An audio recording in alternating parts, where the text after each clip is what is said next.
हाँ जी बच्चों, तो देखो इस क्वेश्चन में क्या है, सम इथिलीन ग्लाइकॉल, और इथिलीन ग्लाइकॉल का फॉर्मूला आपको दे रखा है। क्लियर। और वो कितना दे रखा है आपके पास, CH2 ठीक है बेटा, और OH, ये आपके पास इथिलीन ग्लाइकॉल दे रखा है। वो कितना ऐड किया जाता है वो हमें नहीं पता, ठीक है ना, इसका अमाउंट क्या है वो हमें नहीं पता। लेकिन in your car cooling system along 5 kg of the water, तो आपको है ना वेट ऑफ सॉल्वेंट दे रखा है, W सॉल्वेंट, ठीक है ना, ये क्या होगा आपके पास, सॉल्वेंट, ये आपको दे रखा है कितना, 5 kg। क्लियर। और मास ऑफ सॉल्यूट आपको नहीं दे रखा है। फिर दे रखा है if the freezing point of the water glycol, है ना, ये जो वाटर और इथिलीन ग्लाइकॉल का सॉल्यूशन बना, ठीक है ना बेटा, ये फ्रीज हो जाता है ना, इट फ्रीजेस, है ना, -15 डिग्री सेल्सियस। तो आपको डेल्टा TF जो दे रखा है, सॉल्यूशन है दे रखा है साफ साफ, if the freezing point of the water glucose glycol solution is -15.0 degree Celsius, तो ये सेल्सियस में दे रखा है, ठीक है। और what is the boiling point of the, okay, so if the freezing point of the water glycol solution is this, then what is the boiling point of solution? अच्छा okay, freezing point दे रखा है और बेटा उसने solution का boiling point पूछा है। क्लियर। इसी सॉल्यूशन का बॉइलिंग पॉइंट पूछा है और फ्रीजिंग दे रखा है, और साथ में क्या क्या दे रखा है बेटा आपको, KB फॉर वाटर भी दे रखे हैं, ठीक है नहीं, वो आपको दे रखा है 0.052, सॉरी 0.52 कैल्विन केजी, है ना, मोल इनवर्स। और आपको जो KF ऑफ वाटर दे रखा है वो भी दे रखा है कितना, 1.86 कैल्विन केजी मोल इनवर्स, ठीक है। तो दो चीजें दे रखी है। तो अब आप देखो सीधा सा फंडा है, ठीक है, ये सॉल्यूशन का फ्रीजिंग पॉइंट है। अब आप देखते जाओ आपके एक साथ क्या क्या चीजें दे रखी है क्या क्या नहीं। तो पहले हम फ्रीजिंग की कंडीशन लेते हैं। तो देखो डेल्टा TF बराबर क्या होता है हमारे पास, KF इंटू एम होता है। और देखो डेल्टा TF क्या होता है ना, डिफरेंस। तो आपको पता है वाटर का फ्रीजिंग पॉइंट कितना होता है, ठीक है, 0 डिग्री सेल्सियस। और देखो आप पहले इसको कन्वर्ट करना चाहो तो कन्वर्ट कर सकते हो। भाई ये देखो सॉल्यूशन का दे रखा है सेल्सियस में, लेकिन KF में यूनिट हमें क्या दे रखी है बेटा, कैल्विन दे रखी है, ठीक है। तो आप इसको क्या करो, 273 ऐड करके क्या बना लो, कैल्विन बना लो। 273 ऐड करोगे तो ये क्या बन जाएगा आपके, देखो 10 कम करो 263, 263 में से 5 कम करोगे, है ना, तो कितना बन जाएगा बेटा, 258 बन जाएगा, ठीक है। क्लियर पॉइंट, 258 और 268 में आपने 5 ऐड किया तो 853, ठीक है। Clear point. तो आपके पास इस तरीके से ये हमारे पास बन गया इतने कैलोरी। तो ये तो सॉल्यूशन का हो गया। और आपको पता है जो फ्रीजिंग पॉइंट ऑफ वाटर होता है, ठीक है, TF0, वो क्या होता है, 0 डिग्री सेल्सियस, ठीक है। और 0 डिग्री सेल्सियस में ऐड करोगे तो ये बन गया 273 कैलोरी। हमारे पास TF0, और हमेशा देखो क्या होता है, मैंने आपसे कहा था ज्यादा वाले में से या कम वाले को डिटेक्ट कर देना, तो वो माइनस वाला पंगा नहीं फंसेगा, ठीक है नहीं। वैसे क्या होता है, हम क्या करते हैं, बाद वाले में से कम, मतलब जो लास्ट होता है इनिशियल ना, फाइनल माइनस इनिशियल करते हैं वैसे। अब देखो फाइनल क्या है हमारा 258, और इनिशियल क्या है 273, डिडक्ट करोगे तो वही माइनस का देखो 53 आ गया, वो माइनस का 15 आ गया, वही तो हमको दे रखा था डिफरेंस, समझ आ गया नहीं। लेकिन अब हमारे पास ध्यान सीधे से, आप वो माइनस का पंगा खत्म करने के लिए हमने क्या आपको उस दिन बोला था, हमेशा ज्यादा वाले में से आप कम वाले को डिडक्ट कर दिया, है ना। तो 273 और माइनस में क्या आ गया आपके पास, 258। KF की वैल्यू आपको दे ही रखी है 1.86, ठीक है बेटा। मोलैलिटी, मास ऑफ सॉल्यूट आपको दे रखा है उधर कितना, ओ सॉरी, मास ऑफ सॉल्यूट तो आपको निकालना है, जो इथिलीन ग्लाइकॉल है ना, शॉर्ट में लिख देते हैं EG, है ना, इथिलीन ग्लाइकॉल। मोलर मास वो आप पुट कर सकते हो बेटा, आप इसका मोलर मास निकाल लो। तो कितना बनेगा देखो, हमारे पास 2 कार्बन है बेटा, 2 कार्बन हो गए तो 12 + 24, क्लियर। और हाइड्रोजन कितने हो गए, देखो 2 और 2 4 और 2 6, तो 6 आ गया। ऑक्सीजन कितने हो गए 2, तो 2 × 16 कितना हो गया 32। आप इसको ऐड करो तो ये 30, है ना, और ये हो गया 62, ठीक है बेटा। हमारे पास कितना बन जाएगा 62, इसका मोलर मास आ गया। सो मास ऑफ सॉल्वेंट 5 kg दे रखा है सीधे सीधे, जब केजी दे रखा है तो हमको ऐड करने की जरूरत नहीं है, ठीक है बेटा।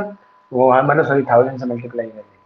अब यहाँ से आप बेटा इस तरीके से ये 15 आ ही गया, ठीक है, और 15 और 1.86 into W of ethylene glycol upon 62 into 5।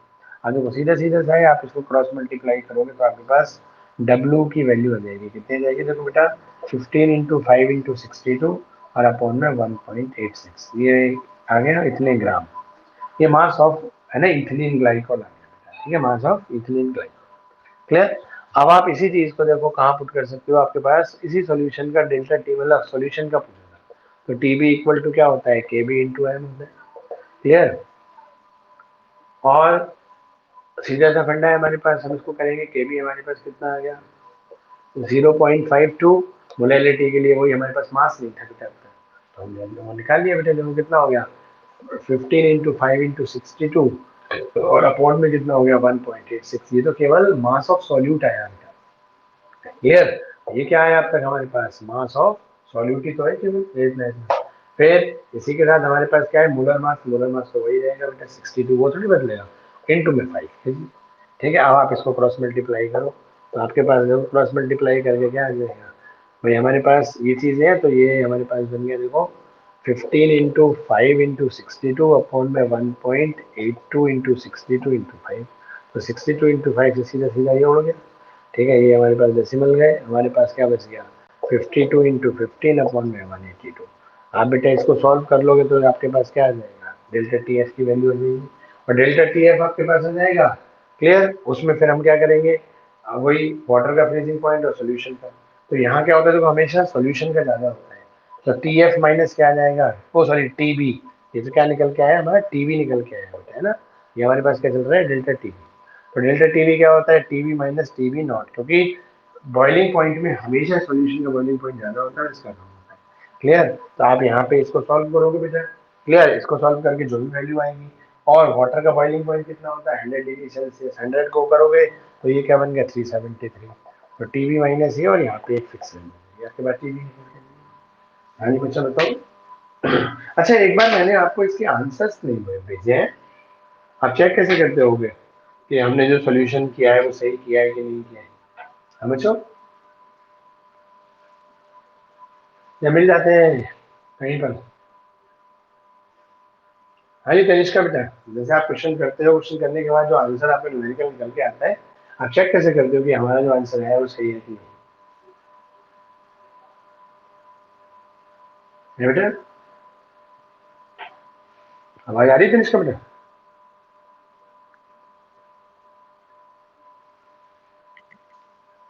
ऐसा है, फिर मैं आज आपको ना इनके क्वेश्चंस के सारे क्वेश्चंस के ना आंसर आपको भेज दूंगा, केवल आंसर भेजूंगा, पूरा सोल्यूशन नहीं भेजूंगा, केवल एक पेज पे मैं क्या करूंगा, इन सारे जो मैंने आपको क्वेश्चंस भेजे हैं, इन सारे क्वेश्चंस के जो फाइनल आंसर है वो आपको भेज दूंगा।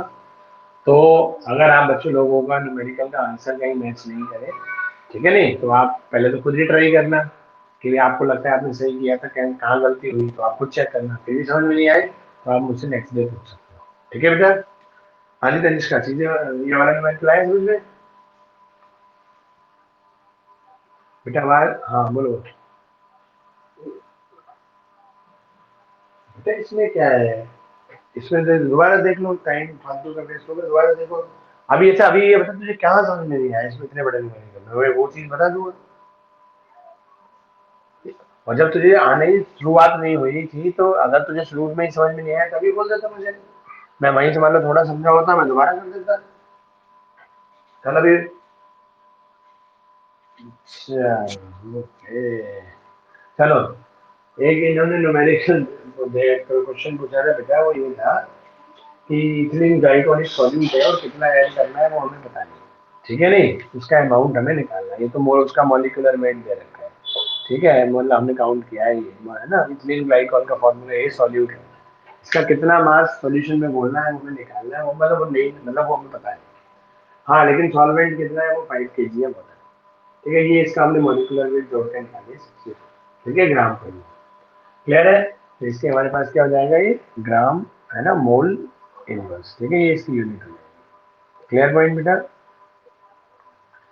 आप इसमें दे रखा है जो सॉल्यूशन है, सॉल्यूशन का जो फ्रीजिंग पॉइंट है वो आपको दे रखा था -15 डिग्री सेल्सियस, मैंने इसमें 273 एम करके इसको कैलकुलेट कर दिया, ये सॉल्यूशन का फ्रीजिंग पॉइंट, और आपको पता है पानी का फ्रीजिंग पॉइंट हमेशा 0 डिग्री सेल्सियस होता है, इसको कैलकुलेट कर। क्लियर। और के बी और के एफ दे रखा था, मैंने वही देखो फॉर्मूला लगाया, delta T F equal to K F into, देखो यहाँ पे सबसे बड़ा सवाल क्या होता है बेटा, कि हमारा फॉर्मूला क्या लगेगा, delta T F equal to I into K F into M लगेगा, या delta T F equal to K F into M लगेगा, सबसे बड़ा ट्विस्ट ये होता है। ये हमें कौन बताता है? सॉल्यूट का स्ट्रक्चर। ठीक है, अगर सॉल्यूट आयनिक है, आइंस में टूटेगा तो आई वाला लगेगा, अगर वो एसोसिएट होगा तो आई वाला लगेगा, ना एसोसिएशन ना डिसोसिएशन, तो फिर सिंपल लग जाता है।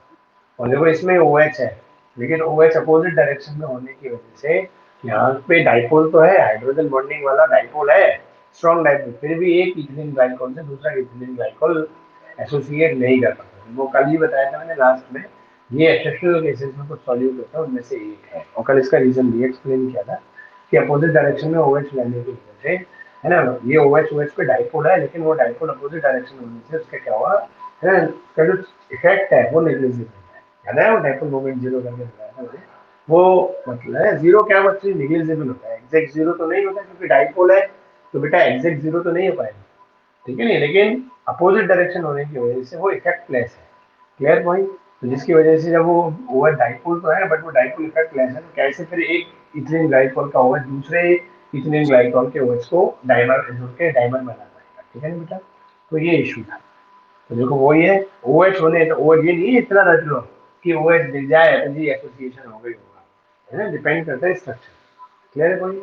तो इस तरीके से देखो हमारी शादी है। क्लियर है पॉइंट? तो हमने तो हमने आई वाला ये लगाया। तो अब विदाउट आई हमने के एफ की वैल्यू लगाई, ये इसमें हमारे पास मोलैरिटी है, मास ऑफ सॉल्यूट, ठीक है, वो हमने लिख दे नहीं रखा, मोलर वेट हमने निकाल लिया, वो लगा दिया, मास ऑफ सॉल्वेंट केजी में ही दे रखा है, केजी में दे रखा है, सॉल्वेंट का मल्टीप्लाई नहीं करेंगे। इधर डेल्टा टी एफ क्या होता है, हमें से ज़्यादा वाले में से कम घटाते हैं, फिर 273 में से हमने 258 को डिवाइड कर दिया, ठीक है, तो हमारे पास ये 15 आ गया, इसको सोल्यूशन एक ही अननोन है, निकालोगे तो ये हमने सॉल्व नहीं करा, इतना ही छोड़ दिया, ठीक है। चलो अच्छी बात। हाँ जी, तो आगे बताओ बेटा, और भी कोई क्वेश्चन हो तो। लीना बेटा, कुछ क्वेश्चन जो 10 ईयर्स वाले हैं इनमें से कोई आपने किया हो, कुछ पूछना हो तो बता दो। हाँ जी लीना बेटा, लीना आवाज आ रही है मुझे? हाँ, नहीं नहीं, देखो मैंने आपको बताया था, ये डिपेंड करता है हमारी के एफ और के बी की यूनिट पे बेटा, या और ऑस्मोटिक प्रेशर का क्वेश्चन है तो आर पे, ठीक है, वहाँ पे आर होता है ना 8.314 या 0.0821, इनकी जो यूनिट होती है बेटा, है ना, हमेशा इन पे डिपेंड करता है। अगर के एफ और के बी की यूनिट में, वैसे देखो स्टैंडर्ड तो ये है केल्विन में होना चाहिए, क्यों होना चाहिए? क्योंकि जो एसआई सिस्टम है, international system of unit and measurement है, उसमें टेम्परेचर की जो फाइनल, जैसे सेल्सियस फारेनहाइट और केल्विन में किसको फाइनल किया गया कि आपको रॉबर्ट जो मेजर करेगा, है ना, वो किसमें मेजर करेगा? केल्विन। तो according to the international system temperature किसमें होना चाहिए? केल्विन में ही होना चाहिए, ठीक है नहीं, वो एक ऐसे सिस्टम के अकॉर्डिंग, लेकिन वो डिपेंड हमारी न्यूमेरिकल में बेटा इन कांस्टेंट पे डिपेंड करता है।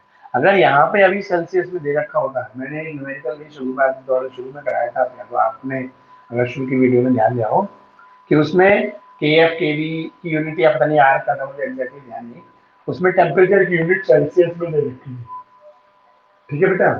तो जब टेम्परेचर की यूनिट सेल्सियस में दे रखी थी तो उसने वहां पर वही मतलब क्या करा था, यहाँ पर हमने सेल्सियस ही यूज किया था, तो ये इस पे डिपेंड करता है। देखो यहाँ पे केल्विन दे रखा है, यहाँ केल्विन दे रखा है, तो हम टेम्परेचर किसमें लेंगे? केल्विन में, ठीक है, वो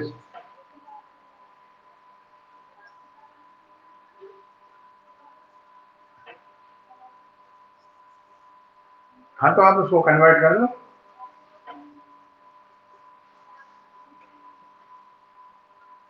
तो, तो आंसर तो आंसर में जो उसने लिया है, नहीं वैसे देखो अगर उसने कांस्टेंट में केल्विन में दे रखा है और जो गिवन वैल्यू है टेम्परेचर है तो वो सेल्सियस में दे रखा है, ये कहना चाह रही है ना?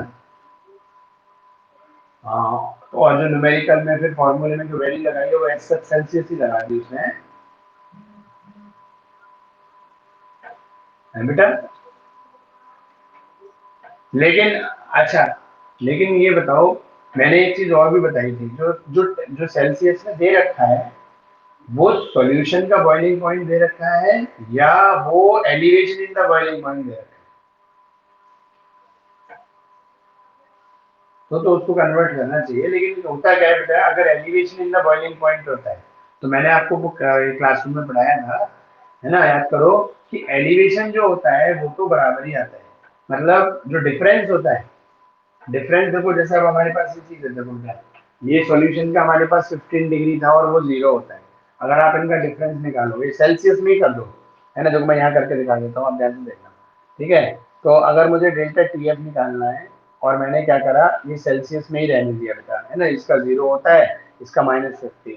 हम क्या करते हैं हमेशा, जो फ्रीजिंग पॉइंट होता है उसमें कौन सा ज्यादा होता है बेटा, सोल्यूशन का कि उसका प्योर वाटर का, वही फ्रीजिंग पॉइंट ज्यादा होता है। हाँ जी लीना, किसका? हाँ, प्योर सॉल्वेंट का ज्यादा होता है तो हम उसको लिख लेते हैं, प्योर सॉल्वेंट का कौन है, 0 माइनस, और सोल्यूशन का क्या है हमारे पास बेटा, है ना, -15।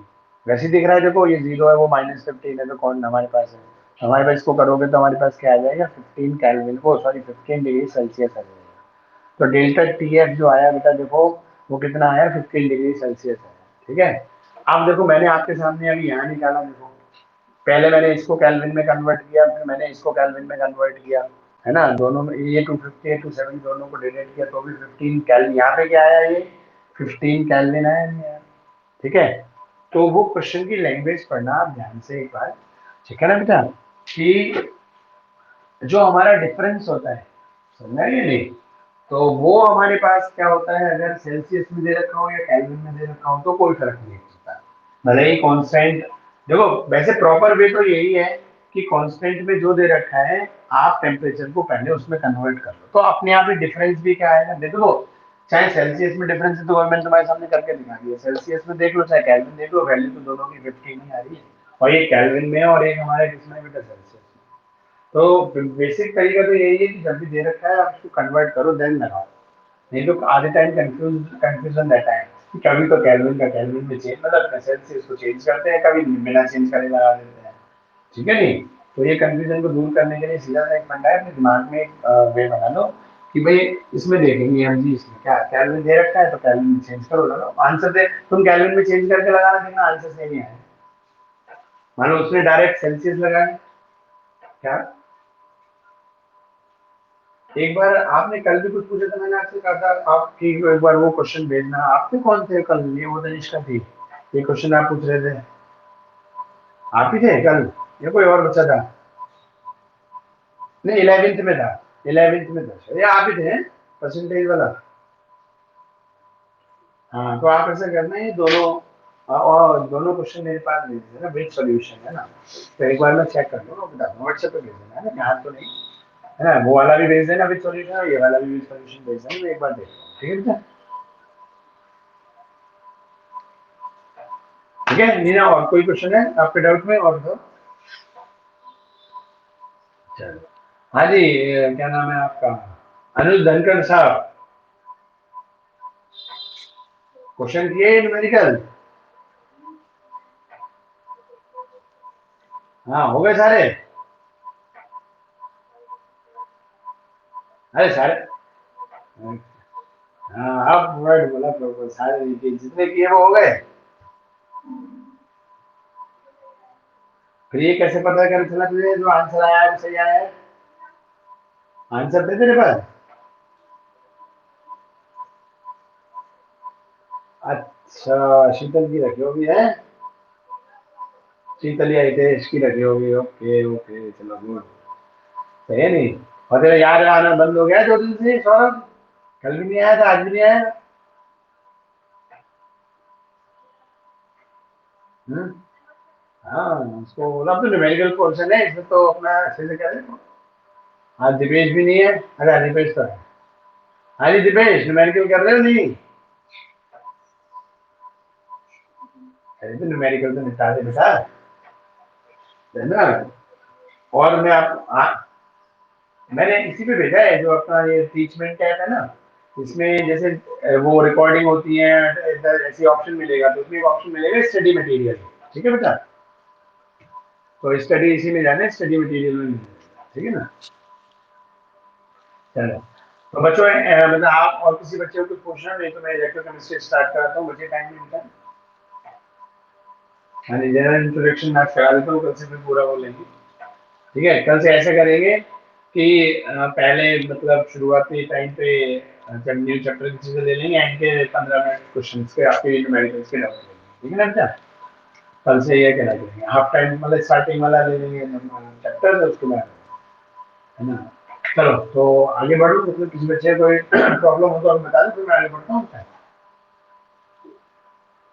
चलो मैं आगे बढ़ता हूँ। तो देखो हमारे पास क्या बेटा, हमारा जो अगला चैप्टर है, जैसे सॉल्यूशन बेटा स्ट्रॉन्ग चैप्टर है, ठीक है? ये आपके क्वेश्चन पेपर में 5 मार्क्स का रहता है। सेम उसी विषय बेटा हमारे पास इलेक्ट्रोकेमिस्ट्री भी इंपॉर्टेंट चैप्टर है, और ये भी 5 मार्क्स का, 5 to 6 मार्क्स के दोनों रहते हैं, है ना? कभी 5 के जाते हैं, कभी 6 के रहते हैं, ठीक है ना बेटा? तो अब इलेक्ट्रोकेमिस्ट्री क्या होता है, क्या पढ़ते हैं हम इस चैप्टर में बेटा, वो ध्यान से देखो।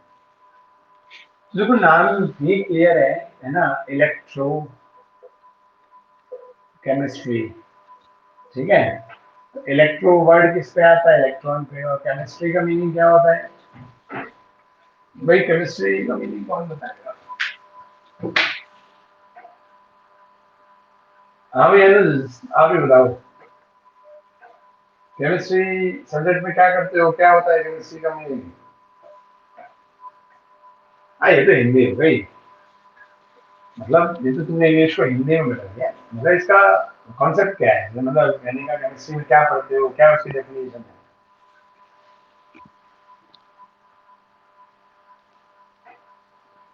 बिहेवियर ऑफ द मैटर, ये study of the behaviour of matter.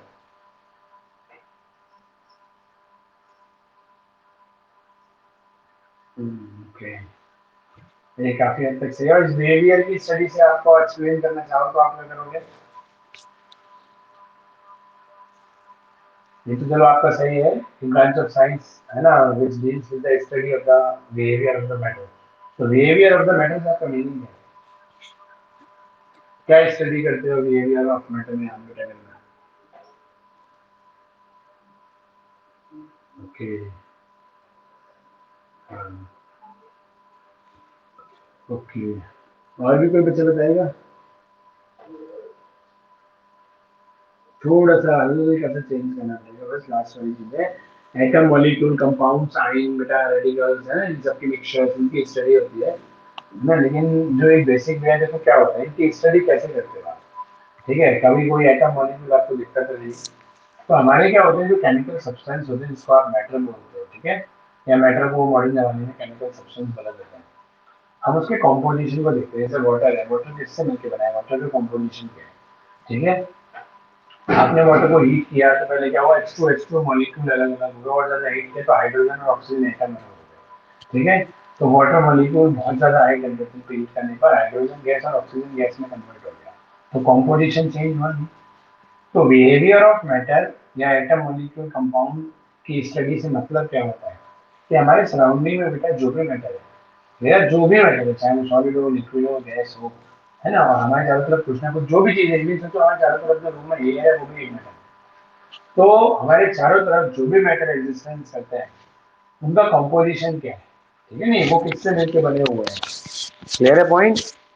मतलब उसका समझ, कंपोजिशन से तो मीनिंग सब समझ गए ना बेटा, कि उसके कॉन्स्टिट्यूएंट पार्टिकल्स क्या है।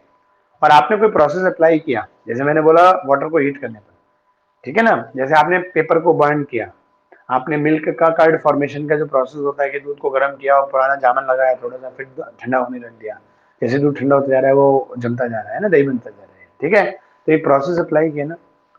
तो पहली चीज होती है केमिस्ट्री की कि हमारे चारों तरफ जो भी मैटर है उनका कॉम्पोजिशन क्या है, उसके कॉन्स्टिट्यूएंट पार्टिकल्स क्या है, वो किससे मिलके बने हैं। सेकेंड पॉइंट क्या होता है, दूसरा पॉइंट, कि कोई प्रोसेस के अप्लाई करने पर उसके कॉम्पोजिशन में क्या चेंज आया है, ठीक है? जिसको आप केमिकल चेंज बोलते हो बेटा। तो यही study of behaviour of matter कहलाता है। अब जैसे मान लो आपने कोई चीज है, आपने जैसे सैंड और वाटर को मिलाया, ठीक है? वो पहले सैंड के पार्टिकल डिस्ट्रीब्यूट हो गए, बाद में बैठ गए, क्या उस किसी के कंपोजिशन में कोई चेंज आया? नहीं आया, ठीक है नहीं बेटा? तो भाई सैंड का सैंड रहा, वाटर वाटर रहा, तो उसके केमिकल कंपोजिशन में कोई चेंज नहीं आया दोनों में से किसी के, क्लियर है पॉइंट? तो अब देखो, तो ये क्या है, एक फिजिकल चेंज भी चला जाता है, याद आ गया? तो केमी फिजिकल चेंज क्या होता है बेटा, जैसे आप अभी तक ये पढ़ के आते हो, याद रखना, ये मैं 11th में भी जब पढ़ाता हूँ, जब पहले आपको बताता हूँ कि आप लोगों को तो बस एक याद रहता है, रिवर्सिबिलिटी। जैसे स्प्रिंग को खींचा, स्प्रिंग खींच गई, छोड़ा तो अपनी जगह वापस आ गई, इलेक्ट्रिक स्विच को ऑन किया, लाइट जल गई, बल्ब जल गया, और स्विच ऑफ कर दिया, लाइट बंद हो गई, है ना। ये फिजिकल चेंज है, मतलब जो रिवर्सेबल है। कागज को जलाया, पेपर को बंद करा, दोबारा हम पेपर नहीं ले बना सकते, है ना, उस ऐश से, तो जी वो केमिकल चेंज है नहीं। वो 8वीं क्लास तक सही रहती है बस, 9वीं तक पढ़ लो बहुत है, लेकिन 9वीं में आपको आके नई डेफिनेशन सीख लेनी चाहिए, ठीक है ना बेटा। तो मेन फिजिकल चेंज, अब जैसे आपने स्प्रिंग खींची, तो स्प्रिंग जब खींची नहीं थी, आपने पुल नहीं करी थी, तो उस स्प्रिंग का जो कॉम्पोजिशन था बेटा, वही खींचने पर है, और खींच के छोड़ दिया तो भी वही है, तो कॉम्पोजिशन में तो कोई चेंज नहीं आया, so that it is physical change. Clear. आपने इलेक्ट्रिक स्विच ऑन किया या करंट का फ्लो हुआ, तो बल्ब का जो कॉम्पोजिशन है, बल्ब जिस ग्लास का बना हुआ है, उसका जो फिलामेंट है, उसमें जो बीच में गैस भरी हुई है ना, चाहे बल्ब जल रहा हो चाहे नहीं जल रहा हो, लाइट कर रहा हो या नहीं कर रहा हो, दोनों केसेस में कॉम्पोजिशन तो सेम रहते हैं, ठीक है, तो वो फिजिकल चेंज है। Clear point. तो ये जो बच्चे नहीं जानते हो, आप याद कर लो, आगे कई जगह काम आएगी ये डेफिनेशन, केमिकल चेंज और फिजिकल चेंज की, ठीक है। और पेपर को बर्न करने, पेपर को बर्न करने में क्या होता है, कार्बन हाइड्रोजन ऑक्सीजन मिलकर सेलुलोज बनाते हैं, वो सेलुलोज की फॉर्म में होता है।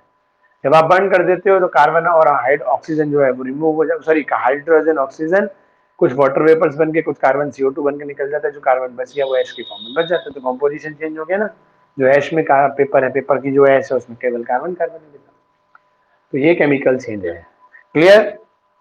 तो इस तरीके से, ये नहीं कि जैसे आपने केमिकल रिएक्शन कराई जी NaCl में, अब देखो NaCl में H2SO4 डाला, तो NaCl का पहले अपने एक कॉम्पोजिशन है, H2SO4 का अपना एक कॉम्पोजिशन है, दोनों को मिक्स किया, है ना। तो NaCl ब्रेक हुआ पहले Na आयन Cl आयन में, H2SO4 ब्रेक हुआ H आयन और SO4 में, फिर Na आयन मिल गया किससे, सल्फेट आयन से, ठीक है ना। इस तरीके से, तो अब पहले Na पे Cl था, अब Na पे SO4 है, तो कॉम्पोजिशन चेंज हो गया during the process, that process is called chemical reaction. एक सब्सटेंस की कंपोजिशन चेंज होके कोई दूसरा सब्सटेंस बन जाना, है ना। क्लियर, मतलब नए कंपोजिशन का कोई दूसरा सब्सटेंस बन जाना, that is called chemical, that process is called chemical reaction, है ना। केमिकल चेंज का जो प्रोसेस है उसको नाम क्या दिया गया, है ना, केमिकल प्रोसेस, वो केमिकल रिएक्शन है। तो देखो ये इलेक्ट्रोकेमिस्ट्री भी आपको क्या बताता है बेटा, ठीक है। तो केमिस्ट्री का मतलब सब्सटेंस के कंपोजिशन के चेंज होने में, क्लियर है। इलेक्ट्रॉन का बहुत रोल होता है, ठीक है। अब जैसे NaCl है, ब्रेक हुआ, कैसे हुआ, Na ने अपने इलेक्ट्रॉन Cl को दिया, Cl नेगेटिव आयन और Na पॉजिटिव आयन बन गया, तो इलेक्ट्रॉन का एक फ्लो हुआ। देन वहां पे भी H2SO4 में भी क्या होता है, हाइड्रोजन ऑक्सीजन से ऑक्सीजन, सल्फर से सल्फर, ऑक्सीजन, ये सब जुड़े हुए हैं एक दूसरे से, है। क्या हुआ वहां पर, H आयन बन के ब्रेक हुआ, तो H अपना इलेक्ट्रॉन किसको देके आया, ऑक्सीजन को देके आए, दोनों हाइड्रोजन अपने दोनों इलेक्ट्रॉन किसको देके आए बेटा। देखो केमिकल रिएक्शंस कैसे होती है, जैसे H2SO4 है, क्लियर। तो ये वाला जो H है वो पॉजिटिव बन के निकला, मतलब अपना इलेक्ट्रॉन किसको दे गया, इसको दे गया, ये प्लस और ये माइनस बना, तो देखो हाइड्रोजन का इलेक्ट्रॉन किसकी तरफ चला गया, ऑक्सीजन की तरफ। ऐसे ही ये वाला जो हाइड्रोजन का इलेक्ट्रॉन है, ये भी H पॉजिटिव बन के निकला, और अपना इलेक्ट्रॉन किसको दे गया, इसको दे गया। तो इस तरीके से दो आयन बनके तैयार हुए, 2 H आयन और 1 सल्फेट आयन बनके प्रिपेयर हुआ। क्लियर है पॉइंट। तो अभी भी देखो इलेक्ट्रॉन का फ्लो हो रहा है कहाँ, from hydrogen side to the oxygen side, इसमें। ऐसे ही NaCl है, तो Na आयन और Cl आयन, ठीक है। फिर एक काम तो यहाँ हुआ, अभी इलेक्ट्रॉन जब ये इनके मॉलिक्यूल्स के बेटा बॉन्ड ब्रेक हुए, तो इलेक्ट्रॉन एक एटम से दूसरे एटम की तरफ गए। साथ ही साथ अब ये जो पॉजिटिव आयन होते हैं इलेक्ट्रॉन डेफिशिएंट होते हैं, नेगेटिव आयन इलेक्ट्रॉन एफिशिएंट होते हैं, ठीक है नहीं। अब ये जब डेफिशिएंट है तो अपनी डेफिशिएंसी को पूरा करने के लिए, ठीक है, क्योंकि इसका इलेक्ट्रॉन Cl के पास चला गया, तो इस पे इलेक्ट्रॉनों की कमी आ गई, कमी को पूरा करने के लिए नेगेटिव आयन को ढूंढेगा, ठीक है नहीं। अब नेगेटिव आयन ढूंढा तो एक इलेक्ट्रॉन यहाँ फालतू, एक यहाँ फालतू है, तो फिर हमने क्या है भाई, इसको बैलेंस करने के लिए क्या ले लिया, 2 Na आयन ले लिए। तो एक Na आयन तो इस वाले ऑक्सीजन के पास जाएगा, इस पे एक्स्ट्रा है, वो अपना एक्स्ट्रा इलेक्ट्रॉन इसको दे देगा। ये Na आयन इस वाले ऑक्सीजन के पास गया, ठीक है, उसने अपना एक्स्ट्रा इलेक्ट्रॉन इसको दे दिया, तो इस तरीके से क्या बन गया, है ना, Na2SO4 बन गया। Clear point. ऐसे ही हमारे पास जब 2Na आयन है, 2Cl आयन हो गए। यहाँ क्या है, Cl आयन पे इलेक्ट्रॉन फालतू है, 1 2 3 4 5 6 7 8, इस पे एक फालतू है। ऐसे इसमें 1 2 3 4 5 6 7 8 यहाँ। अब ये जो एक H आयन इसके पास आया, एक H आयन इसके पास, इसने अपना एक्स्ट्रा इसको दिया, इसने अपना एक्स्ट्रा, तो आप इस तरीके से क्या बन गया, 2HCl। तो देखो केमिकल रिएक्शन की मैकेनिज्म एक समझ में आई आप लोगों को। क्लियर, एक सिंपल मैकेनिज्म जो आप 10th में इस तरीके से पढ़ाते हो, है ना जी, NaCl प्लस H2SO4, है ना भाई, इस पे प्लस, इस पे माइनस, इस पे प्लस, इस पे माइनस, इसका प्लस इसके माइनस के पास गया जी, Na2SO4 बन गया, ये HCl के पास गया जी, HCl बन गया, है ना, 2 ले लिया हमने, इसको 2 कर लिया। ये 10th के पहले चैप्टर में करके आए हो आप, ठीक है, तो वो तो ये फाइनल रिजल्ट कैसे बना आपको वो शॉर्ट वे में समझा दिया, लेकिन एक्चुअल में टेस्ट ट्यूब के अंदर जो रिएक्शन होती है उसकी मैकेनिज्म किस तरीके से होती है कि पहले NaCl ब्रेक होता है Na आयन में Cl आयन, H2SO4 ब्रेक होता है H आयन में सल्फेट आयन में, फिर कुछ डेफिशिएंट आयन बने, कुछ एफिशिएंट आयन बने, डेफिशिएंट आयन एफिशिएंट आयन को ढूंढते हैं, ठीक है, दोनों का काम चल जाएगा। वो उस पे फालतू इलेक्ट्रॉन पच नहीं रहा, रिपल्शन कर रहा है उस पे, और ये इलेक्ट्रॉन की कमी है ये ढूंढ रहा है, बस। तो वो अपना वो पचाने को ढूंढ रहा है कि मेरे पे एक्स्ट्रा रिपल्शन कम हो जाएगा, मेरे पे जो फालतू है वो दे दूं, है ना, इस पे कमी है, ये अपना ऑक्टेट पूरी हो जाएगी, मतलब अपने इसका खोया हुआ इलेक्ट्रॉन वापस मिल जाएगा, ऑक्टेट तो पूरी है, ठीक है नहीं बेटा। तो इस तरीके से ये वे है उसका। तो सारे प्रोसेस में आप देख रहे हो अगर कॉम्पोजिशन चेंज हो रहा है तो इलेक्ट्रॉन फ्लो कर रहे हैं कि नहीं, from one atom to the another atom, या वन, आप देखो हम एटम भी नहीं कह सकते, ये SO4 पूरा एक मॉलिक्यूल है, ठीक है, ये एटम्स है Na आइन Cl आइन H आइन तो एटम है, बट SO4 पूरा एक मॉलिक्यूल है, तो हम इसे स्पीसीज बोल देते हैं, है ना, या कॉन्स्टिट्यूएंट पार्टिकल्स बोल देते हैं। तो आपने देखा अगर कॉम्पोजिशन चेंज हुआ किसी भी सब्सटेंस का, मैटर का किसी दूसरे मैटर में मिक्स करने पर अगर कॉम्पोजिशन चेंज हो रहा है तो इसका मतलब उनमें जो इन सब्सटेंस के, इन मैटर के जो कॉन्स्टिट्यूएंट पार्टिकल्स हैं उनके बीच में इलेक्ट्रॉन का फ्लो हो रहा है, ठीक है। और इलेक्ट्रॉन का फ्लो क्या बताता है, आप फिजिक्स में आप पढ़ के आए हो क्या, फ्लो ऑफ करंट होता है, फ्लो ऑफ चार्ज, भाई इलेक्ट्रॉन के थ्रू ही तो चार्ज एक, भाई देखो अब इसने इलेक्ट्रॉन इधर दिया तो इलेक्ट्रॉन जब इधर गया तो इलेक्ट्रॉन पे नेगेटिव चार्ज होता है, तो चार्ज का फ्लो हुआ कि नहीं हुआ।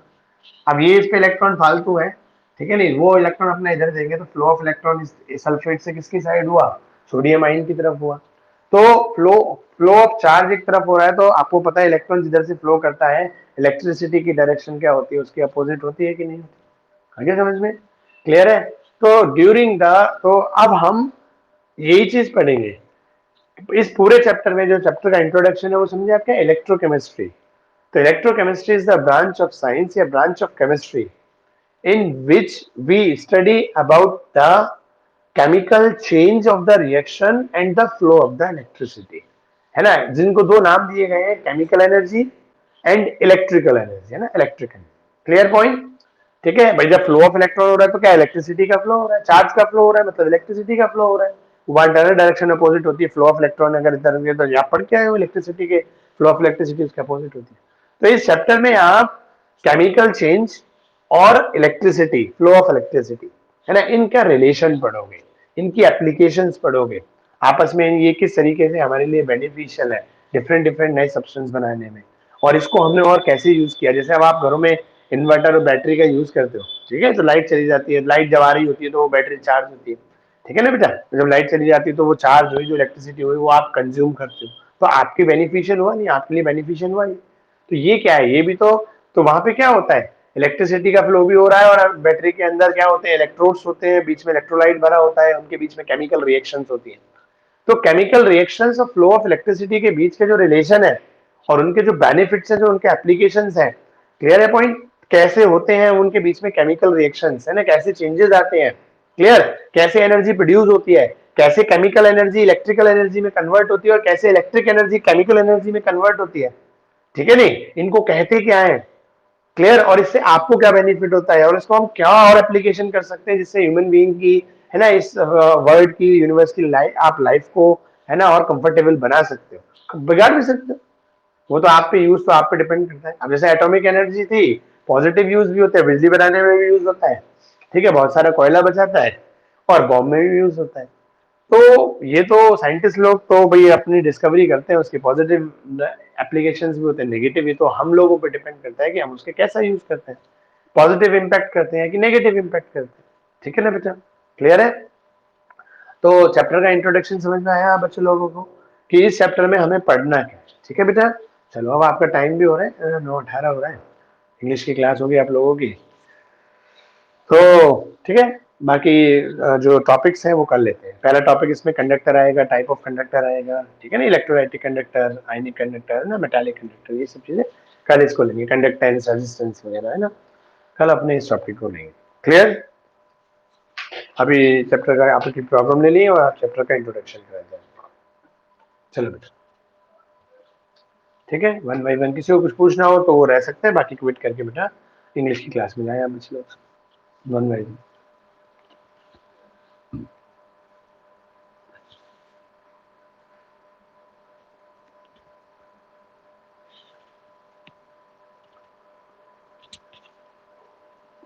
हाँ जी रंजन जी बताओ। जो मैंने शेप मैंने जो भेजे हैं बेटा उसमें। हाँ अच्छा, कल भी ये क्वेश्चन की हिंट दी थी, बाद में वो हो गया था। अच्छा वो किसी और ने पूछा होगा। हाँ जी 67, देखो बेटा क्या है, एक सॉल्यूशन है कंटेनिंग 50 ग्राम ऑफ यूरिया। ठीक है, यूरिया का मतलब वेट ऑफ सॉल्यूट दे रखा है और उसका मोलर मास भी दे रखा है। ठीक है, पर litre of the solution in the water, तो देखो पर लीटर ऑफ द सॉल्यूशन मतलब सॉल्यूशन वाटर में घोल के बनाया गया है, सॉल्यूशन का वॉल्यूम दे रखा है ना, पर लीटर ऑफ द सॉल्यूशन मतलब वॉल्यूम ऑफ द सॉल्यूशन कितना है, 1 लीटर। ठीक है, तो आप बेटा इस सॉल्यूशन का ऑस्मोटिक प्रेशर, ये देखो एक सॉल्यूशन है हमारे पास, सिंपल हम इस तरीके से कह सकते हैं, देखो बेटा हमारे पास एक सॉल्यूशन है, वो यूरिया से बनाया गया है ना, इसमें क्या है 15 ग्राम तो यूरिया है। ये मैंने वैसे बोर्ड पे कराया था, सेम क्वेश्चन बेटा है ना। और इसमें कितना है, 1 लीटर ऑफ द सॉल्यूशन है ना, 1 लीटर ऑफ द सॉल्यूशन है। और एक और दूसरा सॉल्यूशन है बेटा, वो ग्लूकोज को घोल के बनाया गया, कितने ग्लूकोज है ना, वो हमें पता नहीं, ग्लूकोज कितना है वो हमें पता नहीं, लेकिन सॉल्यूशन 1 लीटर है। और दोनों का ऑस्मोटिक प्रेशर क्या है बेटा, सेम है। हाँ जी बताओ क्या कह रहे हो। हाँ बोलो बोलो संजय। हाँ दो सॉल्यूशन है, एक सॉल्यूशन ये है और एक सॉल्यूशन ये है। अब लेकिन इस सॉल्यूशन क्वेश्चन में ना हमें आर की वैल्यू दे रखी है ना उसकी दे रखी है टी की, और हमें जरूरत भी नहीं पड़नी। आप देखो एक इधर बनाना, एक साथ कंपैरिजन करना है ना, पाई यूरिया और पाई ग्लूकोज ऐसे करके। ठीक है, और इधर लगोगे आप जैसे सीआरटी और सीआरटी, दोनों सॉल्यूशंस का टेम्परेचर और ये दोनों आपस में कट जाएंगे, ये कंसेंट्रेशन बचेंगे। ठीक है, अब इसको खोलोगे तो W upon capital W into volume, इधर W upon capital W into volume. ठीक है, इसका आपको दे रखा है देखो 15 ग्राम दे रखा है, और वो हमें दे रखा है कितना, यूरिया का मोलर मास 60, और वॉल्यूम कितना दे रखा है 1 लीटर। ठीक है बेटा, ऐसे ही यहाँ ग्लूकोज है, ग्लूकोज का मोलर मास 180 आपको दे रखा है, और सॉल्यूशन 1 लीटर है, डब्ल्यू बचा निकल के आ जाएगा ये बेटा। मैंने करा ही दिया आपको हिंट क्या। ठीक है नहीं मैंने पूरे। हाँ जी, हाँ जी बताओ बेटा।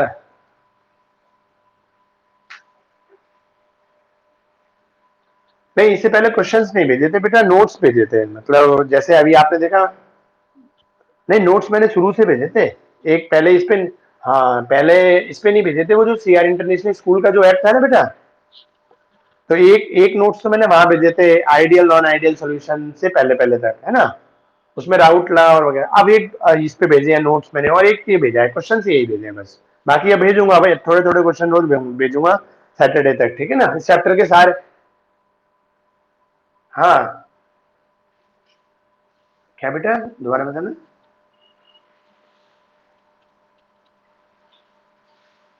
हाँ कोई इशू नहीं है, कोई दिक्कत नहीं। ठीक है ना, लेकिन पहले थ्योरी नोट कर लेना है, सारी नोट्स कर लेना, मैंने शॉर्ट में थ्योरी भेजी है, लॉन्ग वाली नहीं भेजी है ना। उसके बाद न्यूमेरिकल कर लेना, सारी थ्योरी नोट करने के बाद देन न्यूमेरिकल। ठीक है, ओके।